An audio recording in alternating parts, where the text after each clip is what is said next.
People still go look at houses on these cold days? They do. Yeah, it's kind of a year-round thing anymore. Now, so. I know that you're not going to, and you shouldn't wait.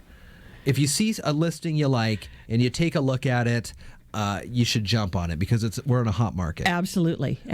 But at the same time, you kind of would maybe want to get at least a feel or an idea what the location looks like in the different seasons. Exactly. So actually, I've had people tell me it's a really good time to go look at houses in the pouring down rain. Because you can check the gutters, right? You can check any pooling, right, or ponding if there's water there, right? Absolutely. The good news is, and we'll talk about this maybe in a later thing.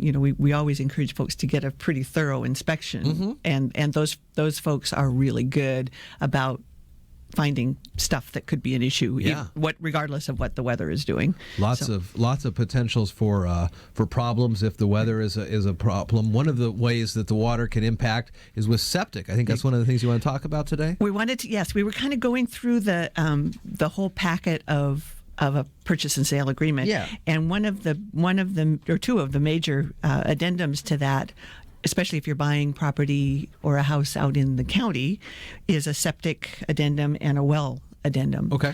So, and these really come into play if you're buying vacant land. But even if you're buying an existing house, if it has a septic system and a well, you're going to want, as a buyer, a chance to inspect those and make sure that they're functioning properly. It's traditionally the seller is responsible for the septic, for getting that pumped and inspected. Okay. The buyer is responsible for testing the well.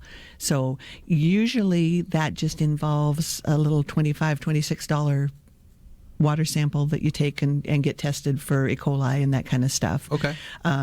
But sometimes, depending on what kind of loan you're getting, it can be a little bit more involved. I know FHA, and I believe VA as well, requires a flow test now for a well.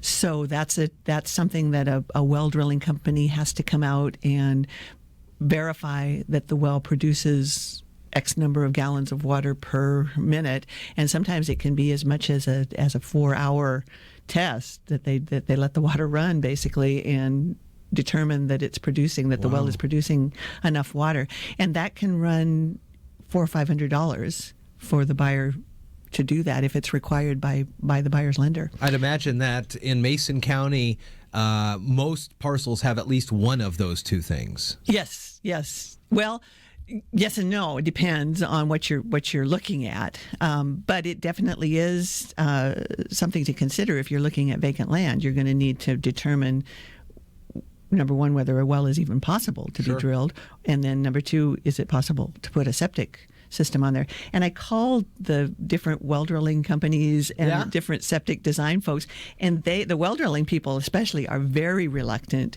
to give sort of a ballpark figure because they said, and rightly so, it depends on so many different things. I mean, it depends on the location, depends on the type of the soil, depends on how deep you need to go, depends on what ecology regulations are as far as shoreline proximity, that kind of thing.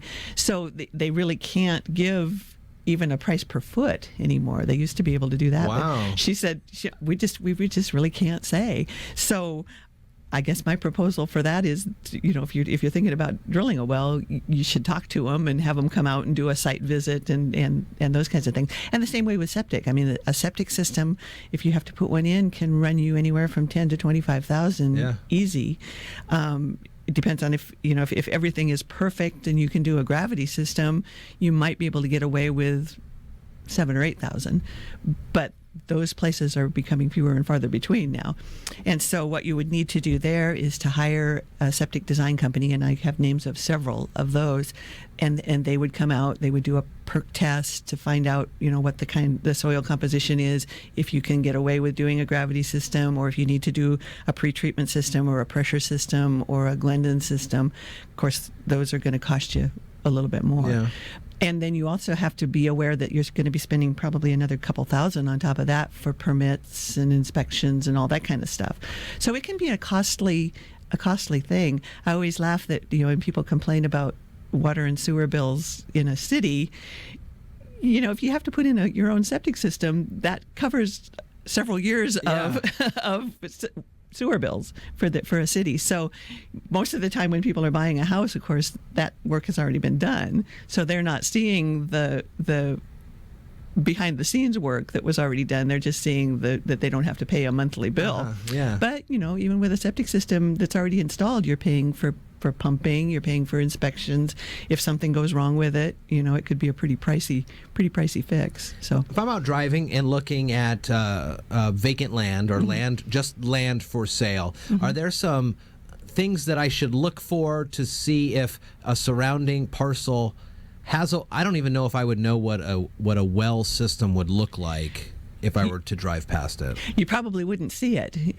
For the most part, it's just the well itself is usually just a pipe sticking up out of the ground. Yeah. A lot of times places will have like a pump house built over the top of it or something like that, so you can kind of tell. But you would have no way of knowing how deep it is. Those kinds of things. So when you look at a land, you have some land to talk about this morning? I have some I could mention, that we've talked about before, yeah. So when we look at that and you give the parcel listing, does it have information on you'll need to add this or you'll need to have this in it? Does usually, yeah. In fact, there's a section in there that says septic design installed or not. You can tell what kind of well it has. A lot of times individual parcels of vacant land now are going to be in areas like Timber Lakes, Shorecrest, Lake Limerick, and those places may not have a septic system on the property, but they do have a community water system. Yeah. So you don't have to worry about drilling your own well.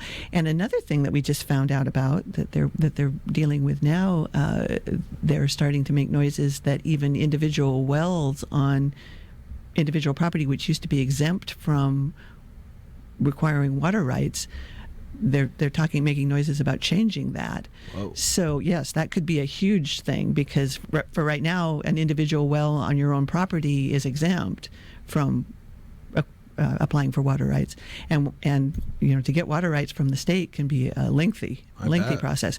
So they're talking about doing away with that exemption. So. And the thought, I think, behind that is to encourage everybody to kind of go to water systems rather than individual wells. They liken it as another straw poked in the aquifer. So it kind of makes sense, but it will change a lot. Really impact folks who are looking for vacant land. Yeah. Having said that, it's still a great time to pick up some vacant land. Okay. I have a listing of a really nice piece of property out on Main Street in Union that does have its own.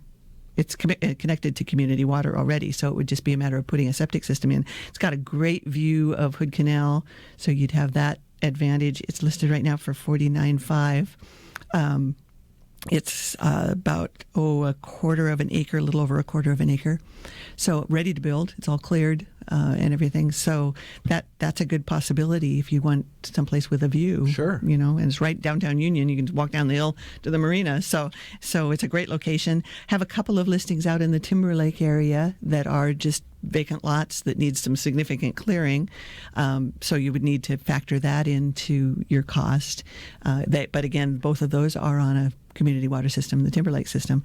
So, most people, the fallacy is that you have to do all of that stuff, the clearing and the septic and all that kind of stuff, before you make an offer on the property.